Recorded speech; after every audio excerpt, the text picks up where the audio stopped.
Palestine et au Proche-Orient fin avril.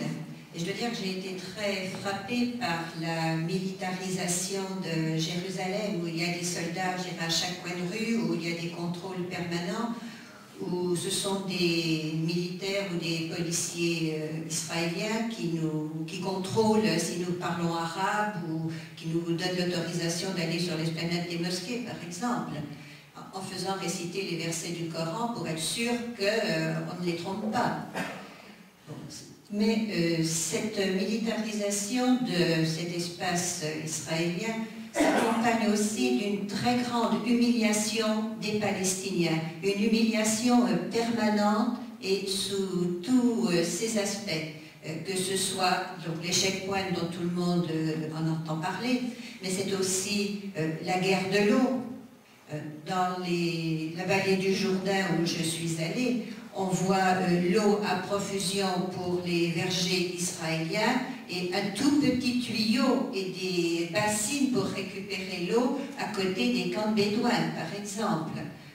Donc il y a toutes ces humiliations permanentes et ces enfants qui naissent du côté palestinien, ils servent peut-être pour remplacer ceux qui meurent, mais je veux dire que les Palestiniens ont un très grand esprit de culture, une très grande volonté d'éduquer leurs enfants. Dans un village bédouin, ils ont construit une école pour éduquer leurs enfants. C'est un de leurs soucis permanents. Ils ne font pas que faire des enfants, ils les éduquent, ils les élèvent, je dirais avec une très grande dignité qui a forcé notre respect. D'autre part, en 1948, certains Palestiniens, surtout toujours dans la vallée du Jourdain, ont été cantonnés dans des zones, dans des réserves. Ça me fait penser à d'autres peuples. Et depuis 1948, quelle que soit l'importance de leur population, ils n'ont pas l'autorisation de construire en dehors des limites qui ont été fixées à cette époque. Donc il y a des surpopulations avec un mal-vivre et tous les problèmes que nous connaissons dans nos banlieues, mais que eux connaissent aussi au quotidien. Et ils ont des réunions de village pour trouver des solutions. Ce n'est pas un peuple qui attend la fin de la guerre, c'est un peuple qui construit, qui se bat au jour le jour. Et il y a des peintures sur les murs qui sont à cet égard très parlantes. Je voulais aussi parler de l'avenir. Bon, Netanyahou sera la semaine prochaine à Paris, et je crois que notre responsabilité à nous en France, c'est non seulement de parler de ce qui se passe en Palestine comme nous le demandent les Palestiniens, mais c'est aussi de faire pression sur nos dirigeants français, européens, comme l'a dit Evelyne, pour qu'il y ait d'autres solutions que celles que Netanyahou veut imposer. Finalement, l'État palestinien, puisque c'est ce que demandent les Palestiniens, il sera ce que les négociations seront. Et les négociations dépendront du rapport de force qu'on sera aussi, nous, capables d'exercer aux côtés des Palestiniens. Cela me fait penser à l'Algérie. Quand il a fallu évacuer l'Algérie, personne n'y croyait. Et pourtant, ça s'est fait. Donc, rien n'est cuit, je dirais, avant que les choses soient faites. Il faut avoir beaucoup d'espoir. Et nous, qui sommes tranquilles chez nous, nous n'avons pas le droit d'en avoir moins que les Palestiniens dans leur pays. Ils nous demandent sans cesse de les épauler.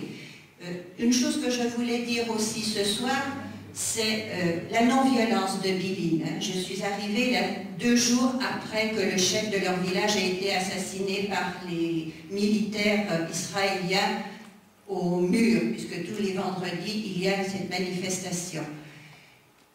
Lors de la conférence de Bilin, bien sûr, il y a eu un très fort mouvement d'émotion, surtout que depuis, il y a eu un nouveau mort au village à côté, à Milin. Mais cette lutte non violente se développe dans la vallée du Jourdain, où les villages bédouins rejoignent le mouvement de non-violence. Mais fait encore plus important, c'est que le Premier ministre de l'OLP présent à la conférence de Bilin a fait sienne pour son gouvernement le développement et la reconnaissance des mouvements non violents en Palestine. Donc c'est un point d'appui aussi qui est important. Politicien peut-être, mais qui peut être efficace. Donc je crois qu'on a des espoirs à faire germer, à développer.